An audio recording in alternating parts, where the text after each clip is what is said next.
अस्सलाम वालेकुम दोस्तों, कैसे हैं आप लोग। उम्मीद करता हूं कि आप सब लोग खैरियत से होंगे। आपका दोस्त आपका भाई मोहम्मद आसिफ एक दफ़ा फिर से आपके सामने हाजिर हूं। वीडियो के स्टार्टिंग में दोस्तों अपनी आवाज़ के बारे में बता दूं, थोड़ी सी बैठी हुई है तो आप लोगों ने इस पर कॉम्प्रोमाइज़ करना है। बड़ी इंपॉर्टेंट वीडियो बनाने जा रहा हूँ और आपको यहाँ पर मार्केट की कंप्लीट फंडामेंटल और टेक्निकल पिक्चर दिखाने जा रहा हूँ। बहुत सारे लोग जो है ना वो यहाँ पर कंफ्यूज हैं कि यार मार्केट जो है अब यहाँ पर कोई बड़ा क्रैश लेने जा रही है बाइनेंस को लेकर, या फिर कोई बहुत बड़ा पंप लेने जा रही है स्पॉट ईटीएफ को लेकर। तो आपकी तमाम उलझने, तमाम कंफ्यूजन्स जो हैं वो यहाँ पर दूर करेंगे और अपना एक्सपर्ट ओपिनियन देंगे कि आने वाले दिनों के अंदर मार्केट पंप करने जा रही है, एक बहुत बड़ा बुलिश मूव लेने जा रही है, या फिर कोई बहुत बड़ा क्रैश, मैसिव क्रैश हमारा मुंतज़िर है। काफ़ी दोस्तों आपको बातें बताएंगे इस वीडियो के अंदर, काफ़ी चीज़ समझाएंगे। बट उसके अलावा दोस्तों आपने काम ये करना है कि वीडियो को लाइक और वीडियो पे कमेंट करना नहीं भूलना वीडियो के आखिर में, ताकि मुझे मोटिवेशन मिले और आइंदा भी ऐसी जो रिसर्च है मेरी वो आप लोगों को मिलती रहे। तो बिटकॉइन का चार्ट दोस्तों मेरे सामने ओपन है, टेक्निकल एनालिसिस भी करेंगे, बट उससे पहले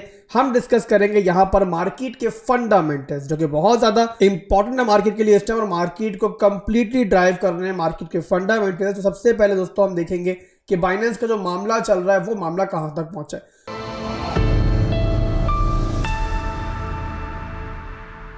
तो आप लोग जानते हो दोस्तों कि बाइनेंस के ऊपर तकरीबन $4 बिलियन की एक फाइन लगी है, और उसके अलावा सीजी जो कि बहुत एक बड़ी हमारी मार्केट की इंपॉर्टेंट एक हस्ती थी उसको यहां पर साइडलाइन किया गया है, या फिर यूं कह लीजिए कि वो साइडलाइन हो गए हैं। और यहां पर अब जो है बाइनेंस का नया सीईओ जो है वो अपॉइंट भी हो चुका है। तो ओवरऑल दोस्तों बाइनेंस के ऊपर एक बहुत बड़ी फर्ड थी जो बहुत लंबे पीरियड से घूम रही थी, और यहां तक कहा जा रहा था कि बाइनेंस के ऊपर यूएसए के अंदर बैन भी लग सकता है। बट मेरे हिसाब से दोस्तों बाइनेंस के ऊपर जो फाइन लगाया गया है और सीजी को एक आसान रास्ता फरहम किया गया है कि वो साइड पर हो जाए, 18 महीने की जेल भुगत लें और बाकी सब कुछ जो है वैसे का वैसे ही हो जाएगा जैसे कि पहले मौजूद था। तो ये दोस्तों बहुत बड़ी एक आप कह सकते हो कि राहदारी मिली है, एक रास्ता मिला है बाइनेंस को आगे भी सर्वाइव करने के लिए। अभी भी काफी लोग बाइनेंस पे डाउट कर रहे हैं, बट मेरे हिसाब से जो बाइनेंस का फंड था वो काफी हद तक जो है अब यहां पर रिकवर हो चुका है। अब यहां पर दोस्तों सिर्फ ये देखने वाली चीज ये होगी कि आने वाले दिनों में जब बाइनेंस $4 बिलियन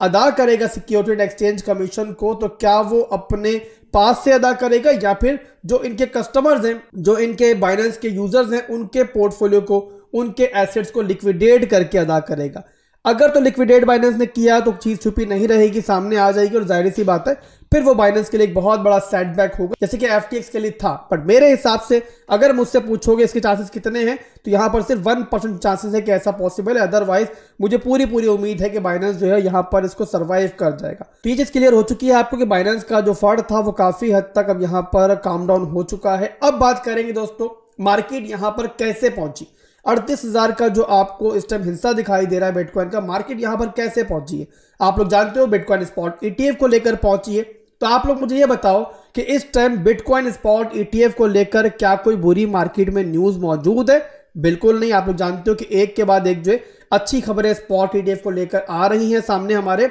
और यहां तक कहा जा रहा है कि बस आप समझ लें कि अनाउंसमेंट की देर है और बिटकॉइन स्पॉट ईटीएफ जो है वो मंजूर हो जाएगा। बहुत कम लोग ऐसे हैं जो डाउट कर रहे हैं कि बिटकॉइन स्पॉट ईटीएफ को मंजूर नहीं किया जा सकता। अब यहां पर कुछ मैं आर्टिकल्स, कुछ खबरें शेयर करूंगा आपसे। सबसे पहले तो दोस्तों आपको यह दिखाऊं कि सिक्योरिटी एंड एक्सचेंज कमीशन की रिसेंटली ग्रे स्केल के साथ और ब्लैक रॉक के साथ मुलाकात हुई है, और यहां पर स्पॉट बिटकॉइन ईटीएफ को लेकर बातचीत हुई है। जो इनको एतराजात थे वो यहां पर ग्रे स्केल और ब्लैक रॉक जो है वो दूर करने की पूरी कोशिश कर रहे हैं। इसके अलावा आपको याद होगा आज से 5 से 6 महीने पहले मैंने एक आर्टिकल शेयर किया था जहां पर एक इंटरव्यू के बारे में जिक्र हुआ था कि एक बहुत बड़े क्रिप्टो एग्जीक्यूटिव ने, जो कि बहुत बड़े एक एनालिस्ट भी हैं मार्केट के, उन्होंने वहां पे प्रेडिक्ट किया था कि जब तक बाइनेंस अपनी मार्केट डोमिनेंस लूज नहीं करता और यूएसए के अंदर जो बाइनेंस के ऊपर कुछ केसेस चल रहे हैं, डिपार्टमेंट ऑफ जस्टिस की तरफ से कुछ इंक्वायरीज चल रही हैं, जब तक वो मामला सॉल्व नहीं होते स्पॉट ईटीएफ को मंजूर नहीं करेगी सिक्योरिटी एंड एक्सचेंज कमीशन। और यही दोस्तों हमने अब तक देखा कि सिक्योरिटी एंड एक्सचेंज कमीशन जो है मुसलसल जो है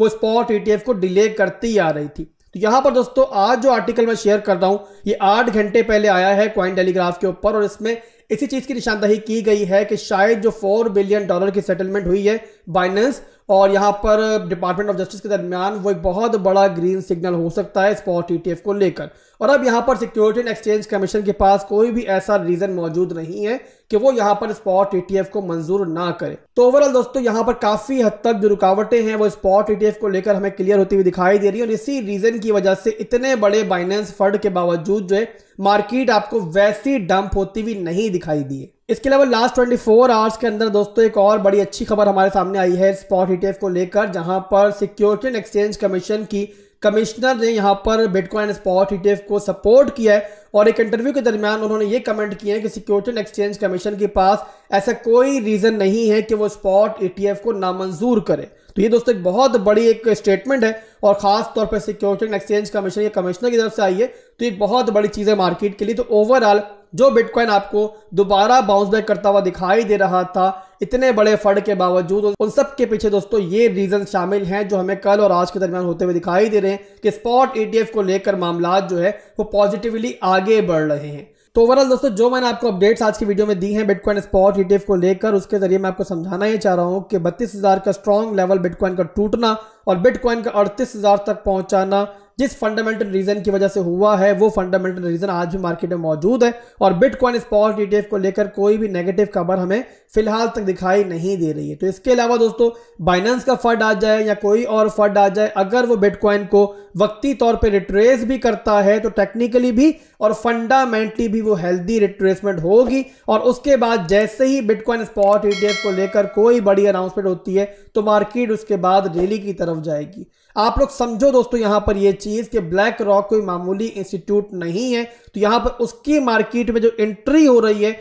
वो भी कोई मामूली चीज नहीं है। तो यहां पर जब तक दोस्तों स्पॉट ETF को लेकर कोई नेगेटिव खबर नहीं आती, ना ही आपको यहां पर अपनी स्पॉट होल्डिंग्स को लेकर टेंशन में आना चाहिए और ना ही अपनी SIP होल्डिंग्स को लेकर टेंशन में आना चाहिए। टेक्निकली बात करें दोस्तों तो वीकली के ऊपर भी मंथली के ऊपर भी बिटकॉइन एक अप ट्रेंड के अंदर है, रैली के अंदर है, हायर हाइज हायर लोज बना रहा है। वीकली टाइम फ्रेम का चार्ट मेरे पास ओपन है, आप लोग मंथली को देख लो, वीकली को देख लो, दोनों के अंदर जो है ना बिटकॉइन एक मुसलसल अप ट्रेंड के अंदर चल रहा है काफी लंबे पीरियड से। और यहां पर दोस्तों एक और चीज भी आपको दिखाई दे रही होगी, जैसे कि मंथली टाइम फ्रेम का चार्ट है, तो यहां पर आप देखो तो बिटकॉइन एक तगड़ा मूव लेता है ऊपर की तरफ, हायर हाई का मूव लेता है और उसके बाद फिर एक रिट्रेसमेंट लेता है जो कि होता है हमारा हायर लो का मूव और एक बड़ी रैली और एक स्ट्रॉन्ग रैली के अंदर जो है ना इस प्राइस एक्शन का एक बहुत बड़ा अमल दखल होता है, जहां पर जाहिर सी बात है अगर कोई हमें पंप के बाद रिट्रेसमेंट देखने को मिलती है तो वो एक हेल्दी रिट्रेसमेंट होती है और बिटकॉइन के मजीद बाय ऑर्डर्स फिल होते हैं और बिटकॉइन को अगली रैली के लिए वहां मजीद पावर भी मिलती है। अब दोबारा मैं अगर आपको वीकली के ऊपर लेकर जाऊं तो वहां पर भी आपको एक चीज दिखाई देगी कि बिटकॉइन ने जब से यहां पर इस सीजन के अंदर रैली लेना स्टार्ट की है तो हर तगड़े मूव के बाद हमें रिट्रेसमेंट देखने को मिली है। और यहां पर अगर रिसेंट मूव को हम देखते हैं तो जाहिर सी बात है वो है हमारा हायर हाई का मूव। तो इसके बाद अगर बिटकॉइन रिट्रेस करता है, इवन यहां पर अगर 32,000 के लेवल को भी जाकर रिट्रेस कर दे तब भी यहां पर चार्ट के ऊपर कुछ गलत नहीं होगा, बल्कि वो बहुत पॉजिटिव होगा। तो मेरे भाइयों अगर लकीली आपको मौका मिलता है और मार्केट रिट्रेस करती है तो वो आप लोगों के लिए गलत नहीं होगा। वहां पर आप लोगों ने पैनिक नहीं करना है, बल्कि फ्यूचर प्लानिंग वहां पर आपने करनी है और वहां पर शॉर्ट टर्म के अंदर भी प्रॉफिट बनाने का बहुत अच्छा मौका होगा। तो टेक्निकल्स के साथ बात करें दोस्तों तो एक हेल्दी रिट्रेसमेंट मार्केट में पेंडिंग है, आनी चाहिए, बट यहां पर आप लोगों ने ये चीज भी मेरी याद हमेशा रखनी है कि इस टाइम बिटकॉइन को जो ड्राइव कर रही है चीज वो है बिटकॉइन स्पॉट ETF। तो यहां पर उसको लेकर कोई मंजूरी आ गई तो फिर बिटकॉइन जहां भी मौजूद होगा ना वो पंप करेगा और इसमें यहां पर आपको शक नहीं होना चाहिए। अब यहां पर चलते हैं दोस्तों हम लोग स्मॉलर टाइम फ्रेम के ऊपर और वीडियो के आखिर में करंट सिचुएशन मार्केट में क्या चल रही है, बिटकॉइन किस रेंज में चल रहा है और यहां पर आपको ट्रेडिंग के हवाले से किन चीजों का ख्याल रखना है, कहां से लॉन्ग करना है, कहां से शॉर्ट करना है, उसके बारे में यहां बात कर लेते हैं। अब 4 घंटे के टाइम फ्रेम का चार्ट दोस्तों मेरे पास ओपन है, काफी दिनों से हम इस रेंज को ट्रेड कर रहे हैं। जाहिर सी बात है मैक्रो लेवल के ऊपर जो भी एक्सपेक्ट कर रहे हैं इसका मतलब ये नहीं है कि हम यहाँ पे ट्रेडिंग छोड़ देंगे, हम यहाँ पे स्कैल्पिंग छोड़ देंगे और वो हम तब तक नहीं छोड़ते, जाहिर सी बात है जब तक हमारी रेंज लूज नहीं होती है। और यहाँ पर अगर ट्रेंड के हिसाब से आप बात करो दोस्तों तो यहाँ पर आप देखो ये बनाया बिटकॉइन ने एक हायर हाई, फिर एक हायर लो बना, फिर एक नया हाई बना, बिटकॉइन ने यहाँ पे दोबारा हायर लो का मूव लिया, स्ट्रॉन्ग लो हमारा होल्ड है, यहाँ बिटकॉइन दोबारा ऊपर गया है और दोबारा नीचे भी गया है तो इसने स्ट्रॉन्ग लो को रिस्पेक्ट दी है। तो तो ट्रेंड के हिसाब से बिटकॉइन जो है वो डेली के अंदर भी और 4 घंटे के ऊपर भी अपने हायर हाइज हायर लोज बना रहा है और यहाँ पर अभी तक इसने अपने स्ट्रॉन्ग लो को नहीं तोड़ा है। जब तक नहीं टूटेगा जाहिर सी बात है आप इस रेंज को ट्रेड कर सकते हो। जब भी बिटकॉइन सपोर्ट पर आए आप लोग इंटरनल स्ट्रक्चर को देख के लॉन्ग कर सकते हो और जब भी यहाँ पर अपने रेजिस्टेंस लेवल के ऊपर आए तो वहाँ पर आप लोग अपनी ट्रेड्स को जाहिर सी बात है फिर समेटना स्टार्ट करोगे। अब यहाँ पर दोस्तों आप देखो तो बिटकॉइन जिस रेंज में अभी चल रहा है 37,272 की रेंज है ये और यहाँ पर अभी तक बिटकॉइन जो है वो यहाँ पर हमारे तकरीबन ऑलमोस्ट कह सकते हैं 38,000 के लेवल को रिटेस्ट कर चुका है और 37,000 से लेके ये 38,000 का जो पूरा लेवल है हमारा ये रेजिस्टेंस लेवल है। तो यहाँ पर जाहिर सी बात है अब आपको अपने ट्रेड्स को समेटना चाहिए। और यहाँ पर एक और चीज़ मैं आपको बताना चाहूँगा कि यहाँ पर ऊपर जो है ना हमारे पास तो इक्वल हाइज भी बन रहे हैं कि जब भी इक्वल हाइज बनते हैं तो उसे जो है ना वो फिर मार्केट मेकर्स टारगेट करते हैं और नॉर्मली जो ट्रेडर्स होते हैं उनका लास्ट जो टारगेट होता है वो नॉर्मली इक्वल हाइज होते हैं। तो यहाँ पर आप लोगों ने इस चीज़ के लिए भी रेडी रहना है कि रिजेक्शन से पहले जो है ना वो बिटकॉइन इक्वल हाइज को भी लेके जा सकता है। तो यहाँ पर अगर इक्वल हाइज जाते हैं हमारे और बिटकॉइन अगर दोबारा वापस रेंज के अंदर आता है तो वहाँ पर एक अच्छी हमारी शॉर्ट की एंट्री बन सकती है। फिलहाल के लिए जाहिर सी बात है कबल अज़ वक्त चीज़ है और यहाँ पर जब तक ऐसा होता नहीं है तब तक मैं आपको इंडिकेशन और ट्रिगर नहीं दे सकता। अभी के लिए यहाँ पर देखो तो बिटकॉइन यहाँ पे टॉप लगाने के बाद दोबारा रिजेक्शन ले रहा है और यहाँ पर बिटकॉइन जो है ना वो इस रेंज को हमारी जो मिड रेंज है इसको यहाँ पर शॉर्ट टर्म के अंदर रिटेस्ट कर सकता है। बट जाहिर सी बात है इतने छोटे से मूव को हम क्या ट्रेड करेंगे तो यहाँ पर इसको ट्रेड करने का तो मैं आपको फिलहाल मशवरा नहीं दूंगा। हाँ अगर बिटकॉइन ऊपर इक्वल हाइज देके जाता है और दोबारा अगर वीकनेस शो करके दोबारा अंदर आता है तो वो जाहिर सी बात है एक अच्छी हमारी शॉर्ट की एंट्री बनेगी और वहाँ पर फिर टारगेट भी हम इंशाल्लाह बताएंगे आपको। तो जब ऐसा होगा इंशाल्लाह आपको बताएंगे। फिलहाल के लिए नई ट्रेड कोई ओपन मत करो, जो ट्रेड्स आपकी ओपन है फिलहाल उन्हीं को ओपन रखो और स्टॉप लॉस लाजमी लगा के रखो। अभी के लिए बस इतना ही था, दुआ में याद रखिएगा। इंशाल्लाह फिर मिलेंगे नई वीडियो के साथ। अल्लाह हाफिज़।